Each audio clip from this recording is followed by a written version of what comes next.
You get the receipt on the original name only, sir. तो आपको 2 दिन ठहरेगा तो आपको रिसीट प्रॉपर मिलेगी. मुझे एक बार बात कर लीजिए. Okay. So Give me a call tomorrow at 2 p.m. 2 p.m. Is that fine? You can take it from Sunit, sir. I have my classes going on right now. Okay. Thank you.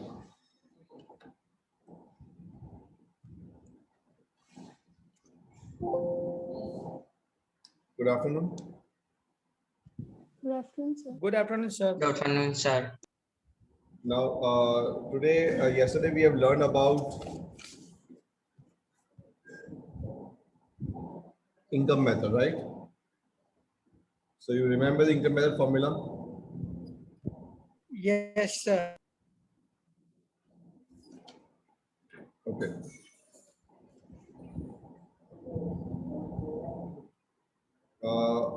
Just hold on for a while. Just hold on.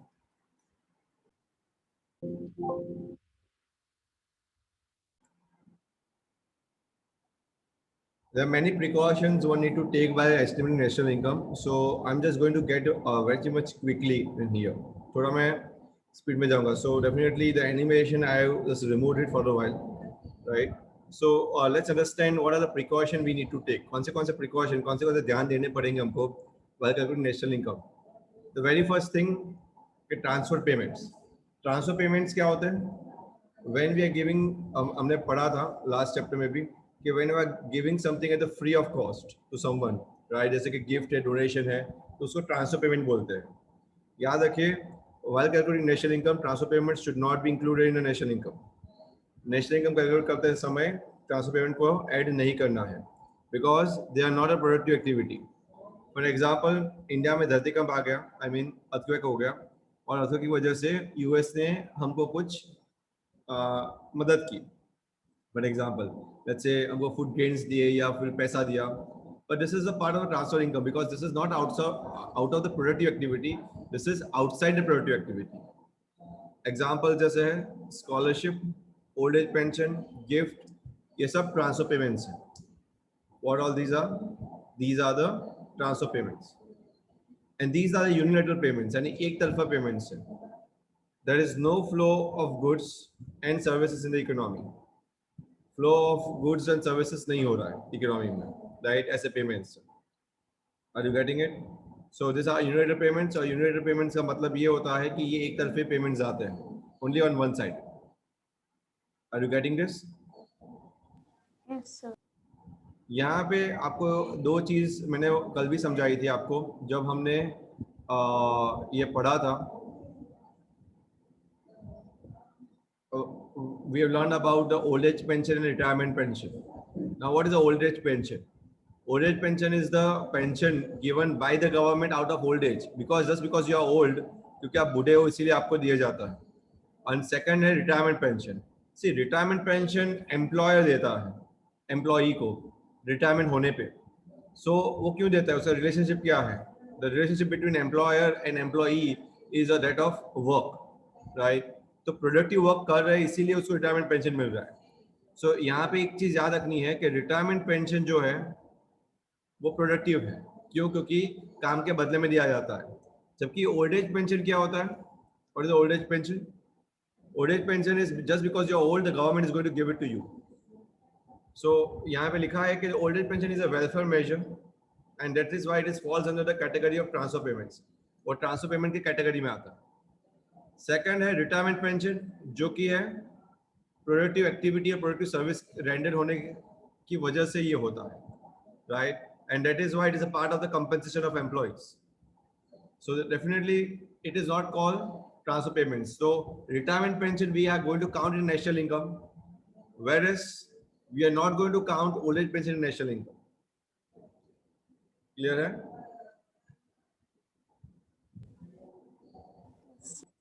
Yes, Apu? So all these illegal activities which is not included in national income, right? ये सब included नहीं होते national income में, right? And they are earned only by the way of legal activities is included. Legal activities ही हम जो कर रहे हैं वो included उसके अंदर होगी, right? Illegal activities कोई भी include नहीं होगी. नेशनल काउंट करते समय ये सबको ध्यान में नहीं लेना है. क्यों नहीं लेना है? Because they are not accounted. ये अकाउंटेड नहीं है.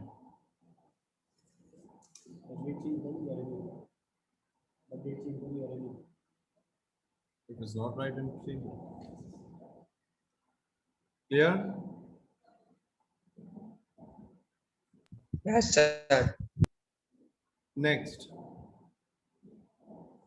income from the sale of second-hand goods or capital gains. Second hand goods या कैपिटल गेन्स जब होता है, अगर अपने पास पुराना रेडियो पड़ा है, पुराना घर पड़ा है, राइट, या फिर आपके पास पुराना स्कूटर पड़ा है, ऐसे कोई भी चीज आप बेच रहे हो जिसको हम सेकेंड हैंड गुड्स बोलते हैं, that second hand goods are not going to be counted as a part of the national income. So income or money received by the way of selling second-hand goods or financial asset is not included in the national income. For example, old scooter, old house, old radio, bonds है, debentures है, ये सब कुछ count नहीं होगा. Reason क्या है? What is the reason behind it? Because वो काउंट हो चुका है जिस साल में आपने उसको प्रोडक्शन किया था, जिस साल में आपका उसको प्रोड्यूस किया था, उस साल वो काउंट हो चुका है. Now it is not going to be counted, right? अभी ये काउंट नहीं होगा. So income or money received by way of selling the second-hand goods or financial assets, वो कोई एंगल से काउंट नहीं करेंगे. फॉर एग्जाम्पल, जैसे कि ये स्कूटर है, तो स्कूटर ये साल काउंट नहीं होगा, पर स्कूटर उस साल काउंट जरूर होगा जिस साल हमने बनाया है उसको, राइट. अगर मेरे पास ओल्ड स्कूटर ओल्ड है 5 साल पुराना और मैं आज अपूर्व को बेच रहा हूँ, तो this is not counted in national income. मैं पैसा तो कमा रहा हूँ पर वो नेशनल इनकम में काउंट नहीं होगा. क्यों नहीं होगा? बिकॉज मैंने कोई प्रोडक्टिव एक्टिविटी की. ये बेचने के लिए क्या मैंने कोई प्रोडक्टिव एक्टिविटी की? Yes or no? No. And that is why it is not going to be counted. क्या बोल रहे हैं? The reason is that the value of the original sale has already been counted in the year of the respective purchase. जिस साल हमने real में purchase किया था प्रोडक्शन करके, उस साल ऑलरेडी वो काउंट हो चुका था. So now it is not going to be counted. At present there is only a change in ownership of second hand goods. अभी जो हो रहा है वो सिर्फ चेंज इन ओनरशिप ही हो रहा है और कुछ नहीं हो रहा है. So it is important to note that the brokerage or commission paid to the brokers, ऐसा कोई भी brokers commission जो पे हो रहा है brokers को, right, on the sale and the purchase of such goods, वो इंक्लूड होगा. पर अगर आप बॉन्ड पे पैसा लगा रहे हो और बॉन्ड का भाव बढ़ गया, तो क्या आपने कोई मेहनत की या ऐसे ही बढ़ गया? आपकी मेहनत से बढ़ा या ऐसे बढ़ेगा बॉन्ड का भाव? या कोई शेयर्स लोगे तो शेयर का भाव बढ़ेगा. Then have you done some productive activity? Yes? No. You have not done any productive activity. वो तो मार्केट की कंडीशन सुधर जाती है तो भाव बढ़ जाते हैं. And that is why they are called speculative activities. They are not productive activities. याद रखिए, only productive activity of the current year are going to count. ये साल की productive activity अगर होगी तो ही उसको काउंट करना है, otherwise नहीं. तो similarly purchase and sale of goods को काउंट नहीं करना है. पर हाँ, एक बात है कि अगर ये परचेज एंड सेल करने के दरमियान आपने कोई ब्रोकरेज दी हो, किसी को कमीशन दिया हो किसी को, तो वो काउंट करना है. एग्जांपल, मैं अपना ओल्ड स्कूटर बेचना चाहता हूँ, मुझे कोई ग्राहक मिल नहीं रहा है, तो मैंने ब्रोकर ने मुझे हेल्प की, राइट. मेरे ब्रोकर ने क्या हेल्प की कि मेरा स्कूल को बिकवा दिया. So that is a productive activity, क्योंकि उन्होंने मेहनत की है उसके पीछे, राइट. सो याद रखिए कि अगर ये स्कूटर या कुछ घर या कुछ रेडियो बिकवाने में अगर ब्रोकर हेल्प करता है या फिर कमीशन एजेंट हेल्प करते हैं तो वो काउंट होगा. समझ में आ रहा है? Yes. Next, precaution number 4. ये सब याद रखना है, right. Corporation tax and income tax. Normally corporation tax और इनकम टैक्स क्या होते हैं? It is a part of profit. मैंने समझाया था प्रॉफिट के 3 पार्ट होते हैं. कोई बताएगा कौन से 3 पार्ट? कल ही मैंने समझाया था. I explain you there is 3 parts of the profits. Which 3 parts?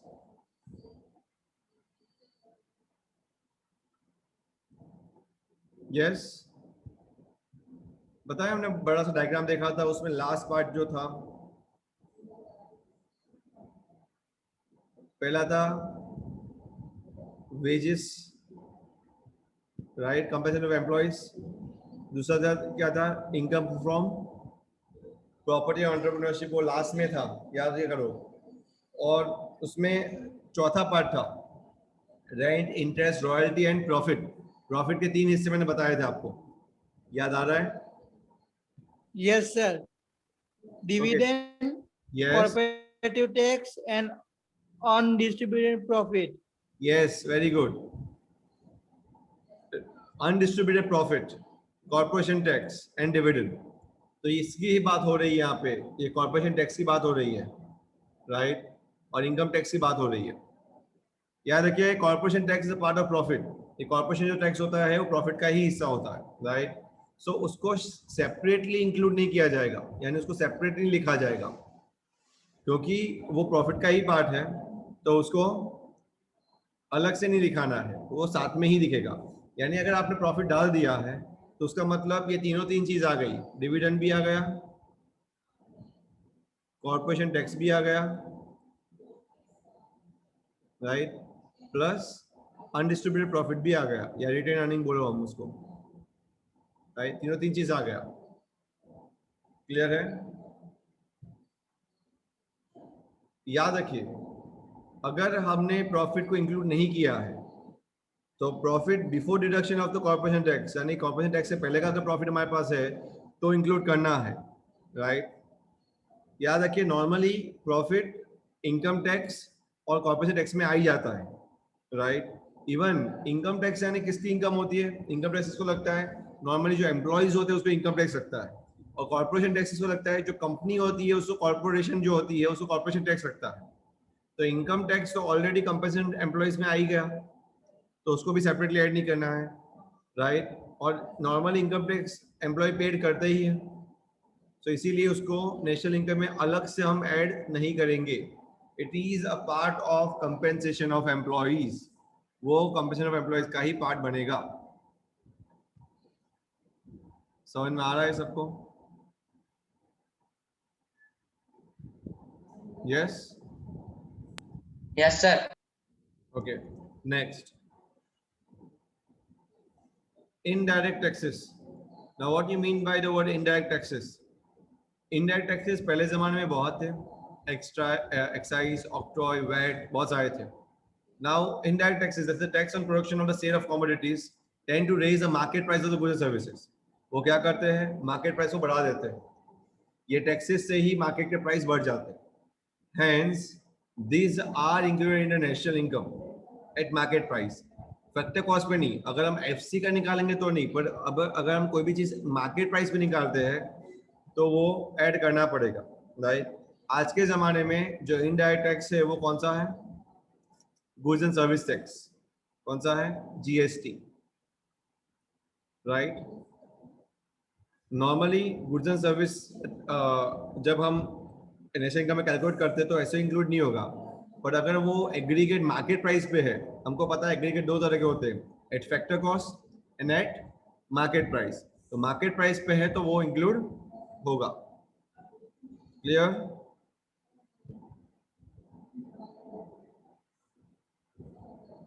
Yes, sir. चलो next 6, free service provided by the owners of the production units. अगर प्रोडक्शन यूनिट्स के ओनर्स फ्री सर्विस प्रोवाइड कर रहे हैं, राइट, और salary charge नहीं कर रहे, राइट, सो नॉर्मली इसको हम वैसे ही इंक्लूड नहीं करेंगे, पर उसकी इम्प्यूटेड वैल्यू इंक्लूड करेंगे। एग्जांपल मैं बता रहा हूँ, जैसे कि owners work in their own office but do not charge salary. अगर आप अपनी ऑफिस में काम कर रहे हो पर आप अपने आप को सैलरी नहीं दे रहे हो, right, for example owners provide finance but do not charge any interest. Owners अपने आप को ही फाइनेंस प्रोवाइड कर रहा है या फिर कंपनी को फाइनेंस प्रोवाइड कर रहा है, वो खुद का ओनर ही है, राइट, पर उस पर वो ब्याज नहीं ले रहा है। Owners do production in their own building but do not charge rent. वो अपने घर में रह रहा है पर अपने आप को रेंट नहीं दे रहा है, और ऐसे कोई देगा भी नहीं नॉर्मली। ऑल्दो याद रखिए ये तीन एग्जाम्पल में वो चार्ज नहीं कर रहे, बट मेरा सवाल ये है कि आप प्रोडक्टिव एक्टिविटी हुई, भले वो चार्ज नहीं कर रहे, but is it a productive activity?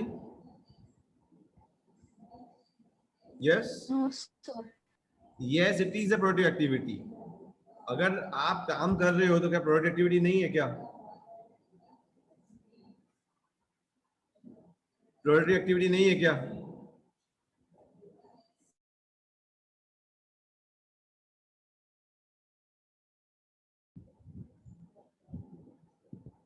Yes.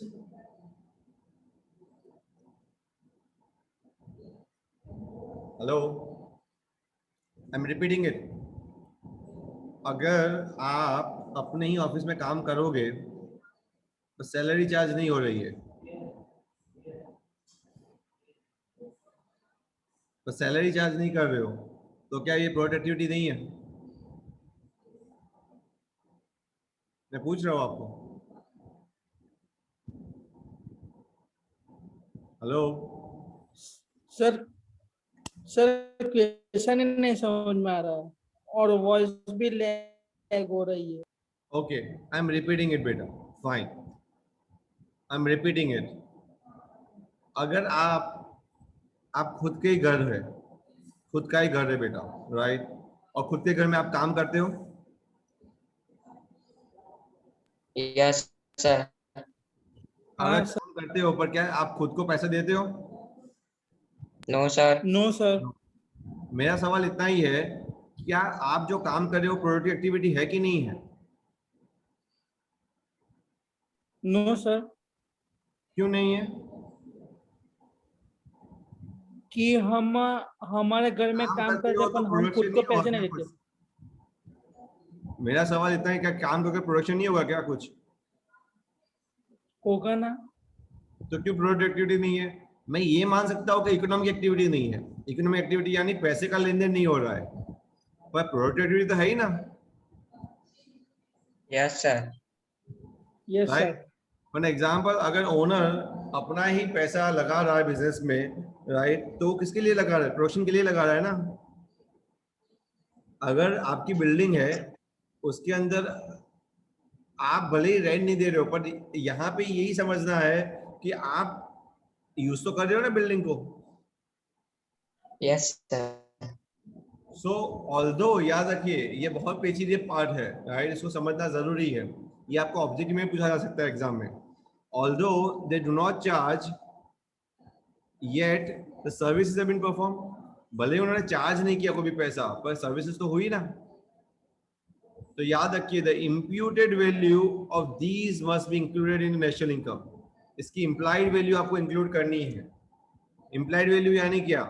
Implied value यानी कोई बताएगा नहीं कि आपको ये इतना इंक्लूड करना है, पर लोग जो अगर जमाने में जो इंक्लूड कर रहे होंगे वो इंक्लूड करना है. फॉर एग्जांपल, मैं घर में रह रहा हूँ, राइट, जहांगीराबाद में एक घर में मैं रह रहा हूँ, मेरा ही घर है, मैं रह रहा हूँ.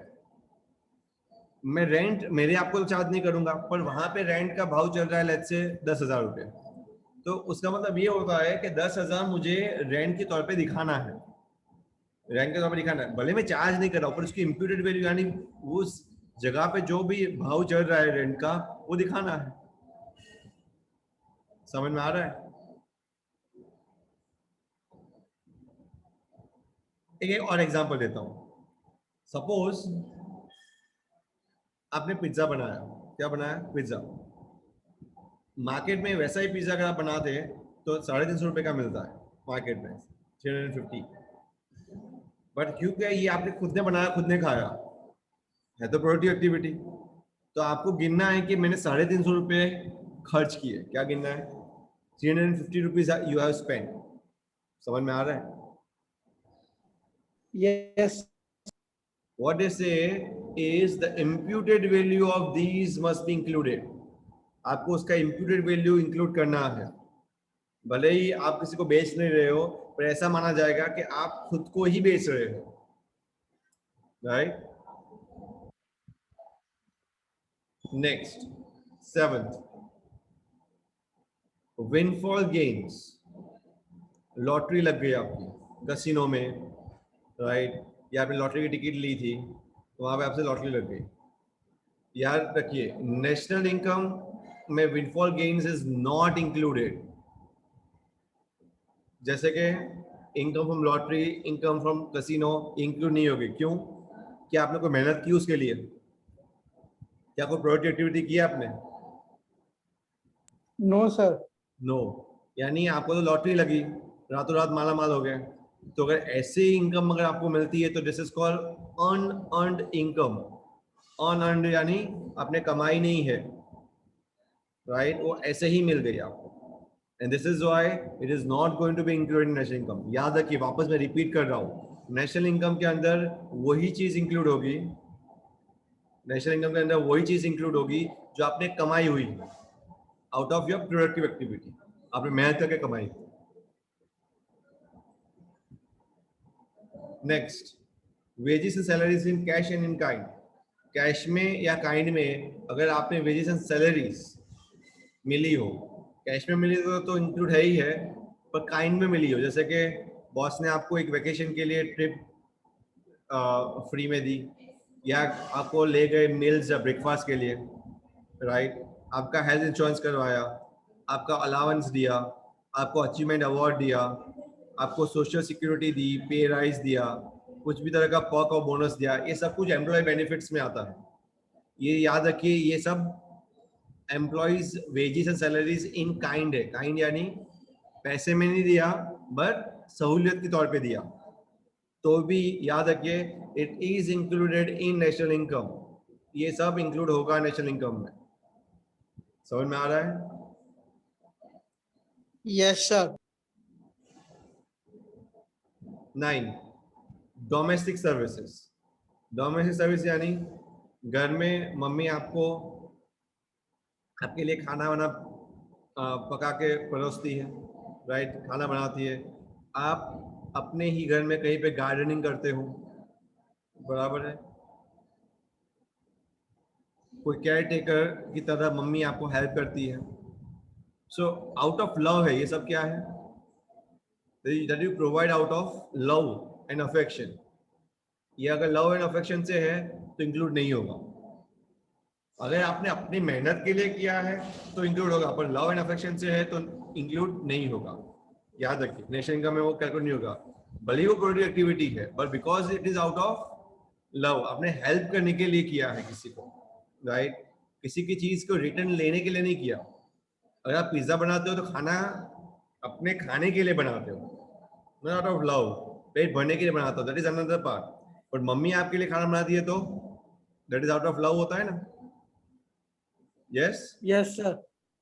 सो वो इंक्लूड नहीं होगा। बट अगर आपने घर में कुक रखा है, या घर में गार्डनर्स रखे हैं, घर में गार्ड्स रखे हैं, जिसको आप पैसा दे रहे हो, राइट, रेगुलरली, तो वो इंक्लूड होगा नेशनल इनकम में। Then it is a part of a national income. Are you getting it?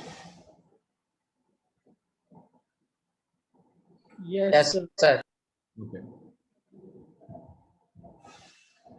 Imputed rent of owner occupies houses.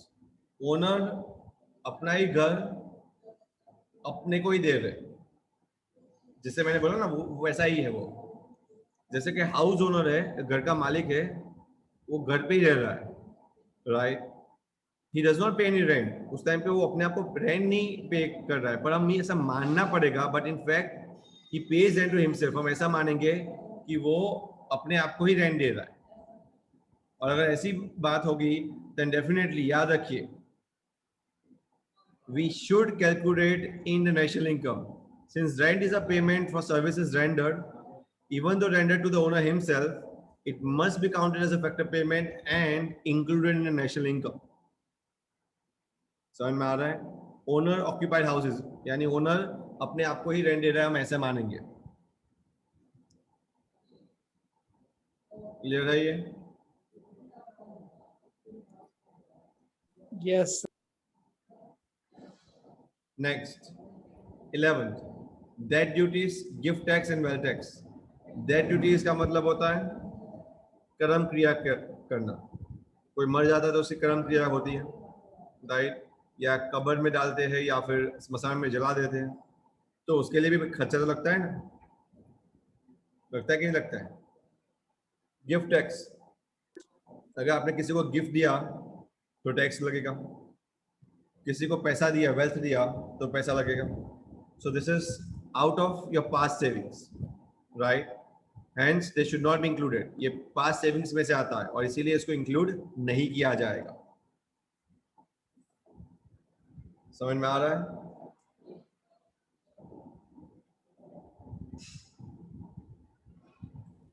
Yes, sir. Okay, that's it for today. आज already late हो गया है। Kunal sir का period है अभी।